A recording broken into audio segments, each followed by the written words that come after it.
Hi friends, பட்டுவை பார்த்தீங்களா? இந்த பட்டு பையன் மிச்சறதோட சாப்பிட விட மாட்டான். இருங்க, வாங்கி வாங்கி பிடுங்கி சாப்பிட்டுதான் சாப்பிட்டுட்டு ரொம்ப இருந்தால் சாப்பிட்டுட்டான். எங்கள் பட்டும் போவே மாட்டக்கான் ஃப்ரெண்ட்ஸ், வெளியே போக மாட்டக்கான். இருங்க, என் வீட்டுக்குள்ளேயே தாங்க இருக்கணும். அம்மா என்ன சாப்பிட்றாங்கிறத பார்த்துட்டு அப்படியே இந்த கள்ளப்பையன் என்ன பண்ணுறான், கூடயே இருக்கான். நான் என்னதான் சாப்பிட்டேன்னா பிடுங்கி சாப்பிட்றதுக்காக வெயிட் பண்ணிகிட்ருக்கு. பார்த்தீங்களா? அங்கே பொட்டக்கோழி கூப்பிட்டாச்சு, போக மாட்டேக்கு. கேன்னு கூப்பிடுது, ஆனால் இது போக மாட்டேக்கு. பட்டு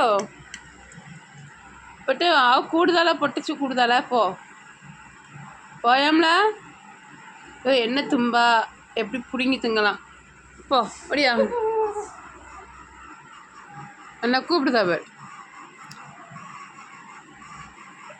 போ. கூப்பிடணும், நீ தான் பொம்பளை பிள்ளையே வாவான்னு கூடணும். ஒன்று கூப்பிடணும். போ கேக்கே பட்டு போ.